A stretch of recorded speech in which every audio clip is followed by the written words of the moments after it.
Hello everyone, welcome to the latest episode of Unlearn series. I'm Omkar from BHyve and I'm here to source and share the best practices from the world of learning and development to each and every one of you. Today is a very special episode. With us, I have a very dear friend and a rising star in the world of employee learning and well-being, Ms. Ira. Ira started off as an HR generalist and now she is a learning and development manager for an international IT and an advertising company. She has completed her psychology training from Oxford and currently completing her master's with a double degree program in organizational psychology.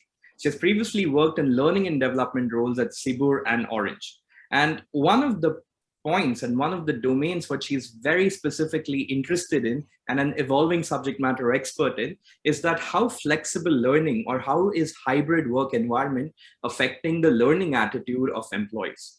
Only about 8% of the remote employees right now are wanting to go back to full-time work at the office after the pandemic. According to a latest survey, 48% of workers want to work from home permanently, whereas 44% of them want to adopt a flexible lifestyle where they can go to work for some time and then they can stay at home for the rest of the time of the week. Ira over here wants to understand, and she's slowly decoding the idea of how do you start engaging an employee's learning experience, especially when the world has offered us in a hybrid environment. So firstly, Ira, welcome to the latest episode of Unlearn series. It is such a delight to talk to you and to see you after a long time. Thank you, Amkar. Thank you for having me. Thank you for the invitation. It's really interesting topic to talk about. Yeah, so, just to get things off rolling, what is your reading of a hybrid workplace? How do you like to define a workplace which is hybrid? So now I'm writing my master thesis about that. So basically how it affects employee engagement and how it influences for our world in general. And do you know what I think about it really? I think it's inevitable. So honestly, COVID is a terrible disaster, but after that, people who never studied or never worked at home, they realize that they can do that. Yeah. And they can organize themselves and their space in a different way. So that this format is more comfortable for them. And to be honest, I think that face-to-face meetings or training can be more productive and sometimes even indecidable. However, I think that an employee can do around, I don't know, sorry for my mathematics skill, but I think they can do around 70% of the work online. But especially if this employee has already become the part of the team after onboarding. Yeah. Okay. Great. Lovely. This is fantastic. I think one of the other things which I want to ask is that, there are challenges for both, right? The employee as a learner and the employee who's the learning and development manager. And I want to ask you a two-faced question, right? The first question is that what challenges do you think that an employee who is flexible in a flexible environment or in a hybrid environment, what are the kind of challenges that person is facing? I saw it every day in previous, and we decided to do it better right now. But I guess the most complicated part is new tools, new application, and new format. So they are different in different companies, and let's say more time. People spend a lot of time in the at the computer, and which is in our age, let's say, which is worse for the back, for the eyes, for example.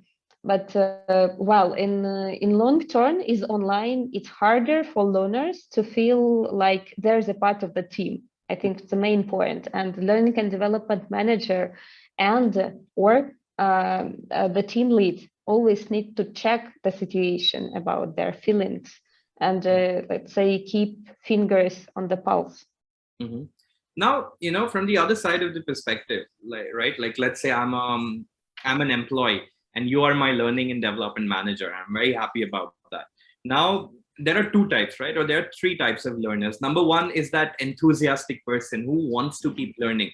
So, he as an employee will keep on learning irrespective of the challenges. Then there are some employees which kind of need a push, right? Like, it depends. Their learning is directly dependent on the enthusiasm of you as a learning and development manager. And the third one are people who just don't give any kind of care towards the learning efforts what the company is putting in, because they are remote and then there is no accountability. How do you make sure that the enthusiastic people are enthusiastic, their enthusiasm is sustained? How do you make sure the people who require a little bit of a key, a little bit of a twitch, that how do they get that twitch? And how do you make sure these big liabilities of the company, sometimes I like to think of that these employees who just don't replicate the learning efforts of the company, how do you instigate them? Okay, let's split them for different categories. The first, the second, and the third one. And the first one, for sure, as a trainer, I can say that it's my favorite category because, they can be involved, they can be enthusiastic, and it supports your work as well. And you feel the motivation because of that. But you as a learning and development manager, you have to track this balance, because if they are really enthusiastic about the learning content or learning activities, that's great, but they have independent work and they have to do that. So we are not this like a charity company who paid people just for being development.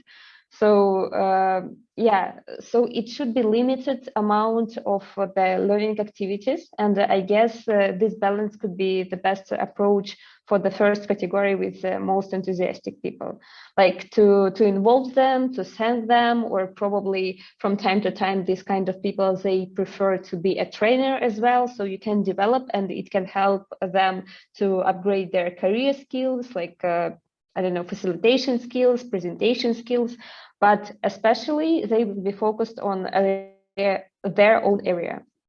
The middle one, the second category, it is like the most common people who feel just really okay without what is going on. And for them, it's better to rely on employee engagement survey, let's say, because when you understand what people need, they would be really glad and that they can switch to the first category, because if you provide the time management training all the time and people do not need it, they just feel okay with their time management, that is disaster for the company. So you as a learning and development manager, you waste your time, you waste people's time. So just need to track, and you just need to build your content based on this category of people. And the third one, it's the most problematic one, the people who wouldn't be involved, who probably they normally, based on my experience, I can say that they do have a lot of work. They probably do have burnout or something like that. And it's very complicated to involve them in this process. And my suggestion would be to fix the main problem first. So the main problem normally, it's not that they just don't want to be educated or they don't want to be developed. They just normally they have something more attractive for them or more painful for them. If they have they need to work 70 hours per day, and which training do they want to participate? I guess no one. So you need to fix it with HR business partner, HR generalist, and based on their results on employee engagement individual session, you can create a plan who will help this category of people as well. Got it. Interesting. Now I want to come to a very specific question, which is a segue of the previous one. What kind of tools you as a learning and development manager kind of invest in order to make sure that the delivery of learning or the outcomes of learning is achieved? I've seen a lot of corporations use Miro. I've seen a lot of corporations use this amazing technology called BHyve. I've seen a lot of other companies start using MS Teams to start engaging. What kind of tools do you believe that can rely very strongly on? First of all, I would like to mention the BHyve. I really like this platform, and I really like the way how people created it, because it's really I really like the interface. It's very friendly, so I shouldn't go through the long course to be familiar with this tool. But it depends so much on the restriction in the company and from the security of the company. For example, I can share my own experience in my organization. I normally use Google Meet for providing the training, and as a trainer, for me, it's a disaster, because it's not comfortable at all for the education. I need to switch the windows for a long time. To show me one video for 15 seconds, it takes like 20 minutes, let's say. Not really 20 minutes, but it is like really complicated. You can't even see the person, right? Like when you're using Google Meet, you can't even see the faces of your trainees, unlike in Zoom. Yeah, for me, so I use two laptops at the same time, and I should announce, and I should announce it from the beginning of the training that, sorry guys, because of these technical issues, I cannot do it faster. So I try my best, but it's the best I can do right now with this appointment. Like Zoom is fine, but not the best, I guess. I really like the platform we use right now. It calls iSpring, and it's very comfortable. It's very nice for using. But by the way, so I am a Mac user. Do you? Yeah, I'm a Mac user. Yeah. Yeah, and for example, they have a very simple content you can create, and it's very native as well, and it's very comfortable for using from your laptop, from your smartphone. But to me, to create it like from the upgrade version, we have it called Red iSpring. So you can create a video there, you can create some special dialogue. It's very interactive and very cool, but you need to use just Windows. And we get to know this information just after paid for 500 license. So yeah, that's interesting. But from the Windows, I can create it. It's very useful. I use it from the daily basis, but I need to take two computers. So yeah, it's complicated. But my best recommendation, just use same tools, because the most difficult thing, as it seems to me, to rebuild from one platform to another, or you have to focus on the very native platform. But moreover, I suggest to adapt some content to the game format, because use platforms for both for laptops, from smartphones, and learners can continue their learning anytime. And after very hard work day, you can just switch. So this learning would be kind of fun for you, but you can use it like when you go back to your workplace or to home, just using the smartphone, and that's it. Got it. Interesting. Right now, the last question what I have for you, Ira, which goes slightly beyond the conversation of tools, is what kind of let's focus on 3 practical tips from the book of Ira's Secret of Effective Employee Learning, about all the L&D managers who are right now tuned in. What are the 3 practical takeaways you want to give, especially if there's a learning and development manager who's kind of struggling to engage with his employees who are right now in a hybrid workspace kind of a setting? 3 things. Okay. Let's say, do not be afraid to offer new things, like games, like very special training, or a very like close training for almost individual one. Don't be afraid of that, because it's very necessary part of the communication, and for building this trust bridge from you as a learning and development to the employee.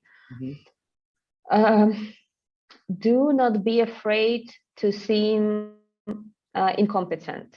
So say that this is also a new experience for you, because okay, hybrid format, that's nice, but it's not the second wave of pandemic for me. It's new for me. It's very stressful for me as well, personally, like as a professional as well. So don't be afraid to say about that. Don't be afraid to share your emotion, and build this trusting relationship, and do your best to understand each other, not just you to understand person, but try to build this, that person will understand you as well. And the third one, let's say, be curious. Be curious, because there is a lot of information right now, and there is a lot of opportunity to develop yourself, to develop people around you. And I really hope that learning and development manager, it is this kind of professional thing that is very necessary to love your work. If you just, I don't know, hate people and don't like to create presentation or don't like to analyze the content, just switch your professional expertise, and just be curious, because it's interesting. Yeah, I know that it is very hard to believe after, I don't know, 10 years of work per day, but yeah, it's interesting, and you help people to develop, and probably it can brings you a lot of happiness after. Got it. I think that was one of the best conclusions what I've heard. I really respect all the people in learning and development. You need to have a lot of patience. You need to have a lot of curiosity at the same time. You need to always be defending your employees against your bosses that no, they are learning, they are upskilling.